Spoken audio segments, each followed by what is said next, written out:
You're listening to POV, the Portland Ovations podcast. I'm your host, Galen Koch. This September, Portland Ovations kicked off its 2019 to 2020 season at the State Theater with Taylor Mack's A 24-Decade History of Popular Music Abridged. The show was big, beautiful, and profoundly impactful. If you were lucky enough to be in one of the seats at the State Theater, you may share these feelings. Taylor brought us all in together to share our joy, the things we're disappointed about, and really the call to action. We, as a community, need to make change happen. I think Maine needs this very, very much, and I think overall, I had fun tonight. It's such an honor to be in a presence of a performer like Taylor Mack.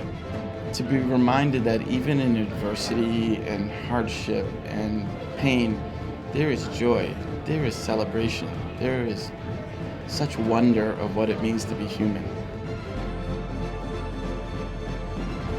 Those were the voices of Mary Ellen Lindemann, David Sanapas, and John Coleman. There's no doubt that Taylor Mack brought everyone in the theater together on September 19th. We laughed and hugged and danced. It was moving in a way that not all performances can be. Portland Ovations brought Taylor Mack and Machine Dazzle to Maine, and in the process, invited Maine to celebrate new historical narratives coming into its 200th year as a state. By queering history, Taylor Mack's performance welcomes and celebrates everyone's story, expanding what we know beyond a single dominant narrative. All are invited, all are welcome. Starting this 89th season with Taylor Mack's A 24-Decade History of Popular Music Abridged, Portland Ovations sends this message to our Maine communities. We are all welcome here. In the week leading up to Taylor's performance, Portland Ovations was making big things happen at the Maine College of Art, too. In the textiles studio, Taylor's costume designer, Machine Dazzle, worked with over 30 students to construct an original installation and costume for the performance. One of the reasons why the Taylor Mack show is here is to celebrate the bicentennial of Maine and insert a queer narrative into American history. To symbolize the bicentennial of Maine, I have taken an American flag and I have attached 200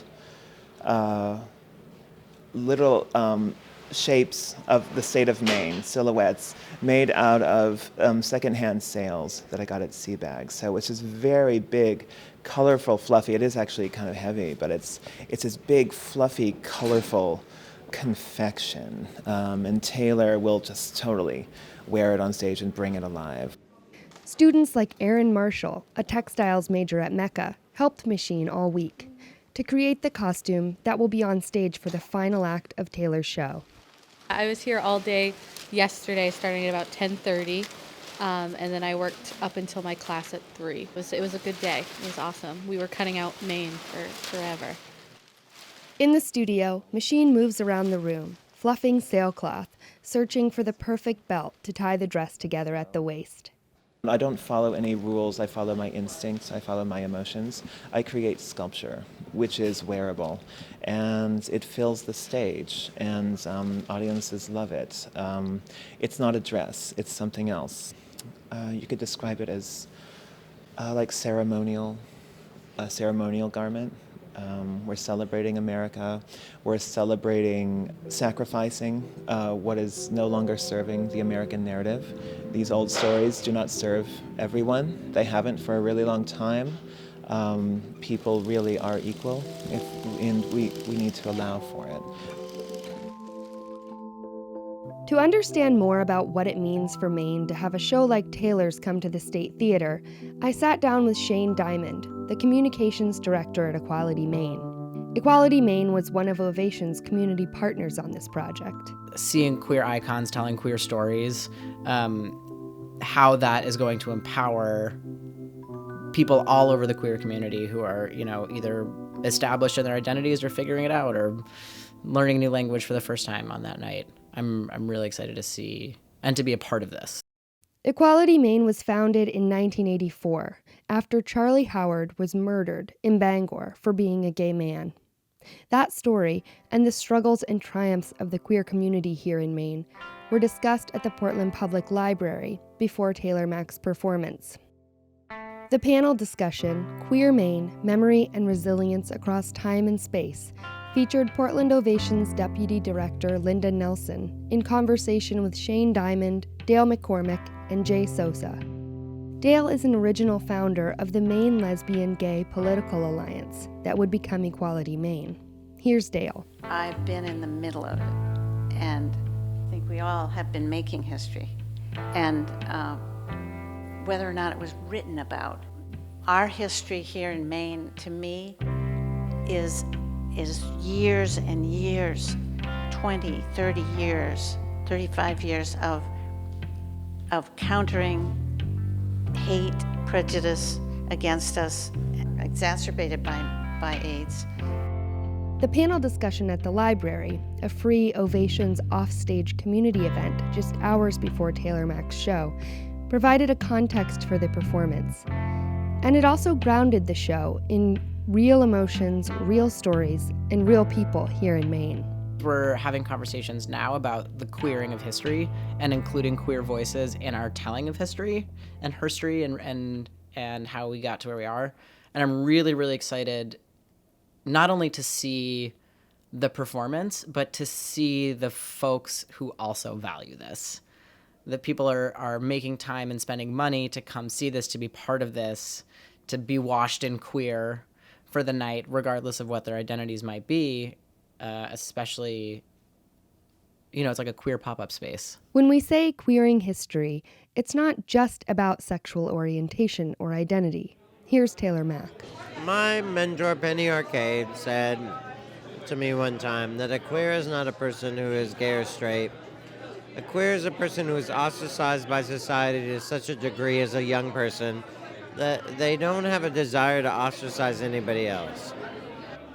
I just try to invite everybody to the party everywhere I go.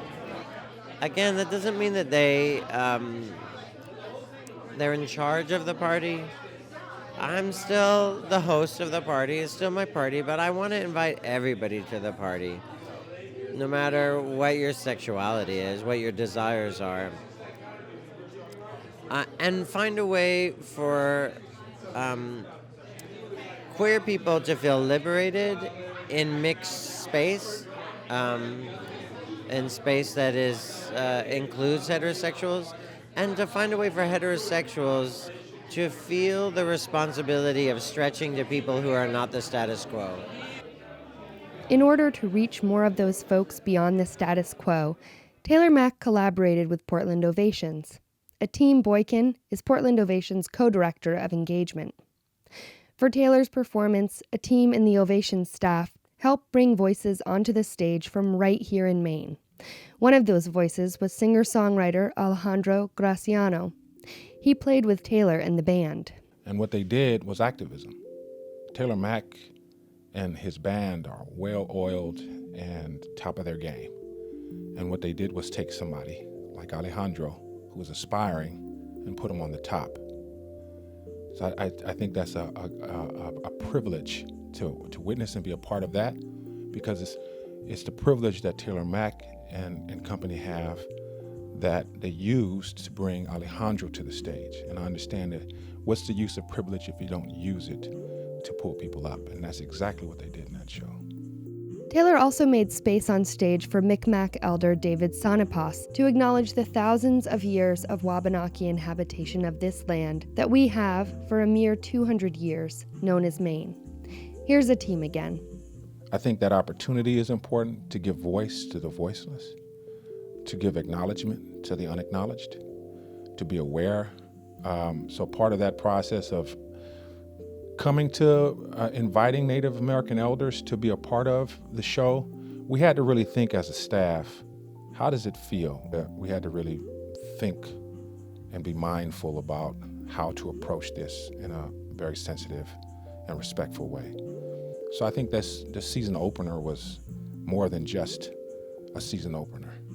I think Taylor Mack, from the inner workings to the stage performance, was a workshop for us all internally at Portland Ovations, and a gift as well.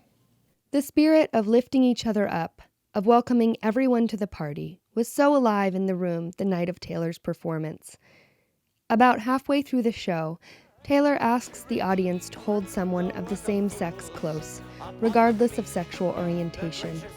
The audience is asked to fully and honestly embrace someone, and at first there is chuckling and awkwardness. We're asked to stretch a little, and it might not feel comfortable for everyone. Sometimes stretching hurts, and also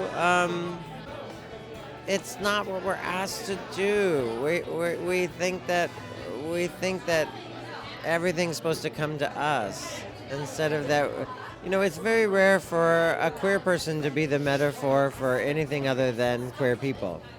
So I try to make shows where the queer person is the metaphor for America.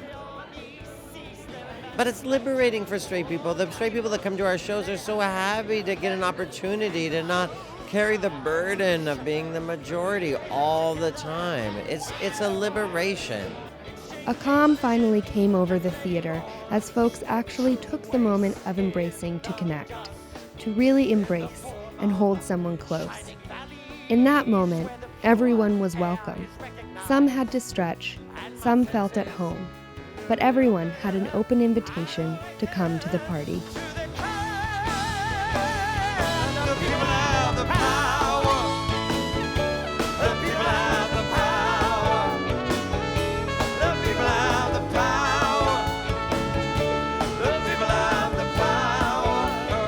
You've been listening to POV, the Portland Ovations podcast. Stay tuned for more episodes this coming season as we dive into Ovations' point of view, exploring what this almost 90-year-old nonprofit arts organization's performances and community engagement events mean for the city of Portland and the state of Maine.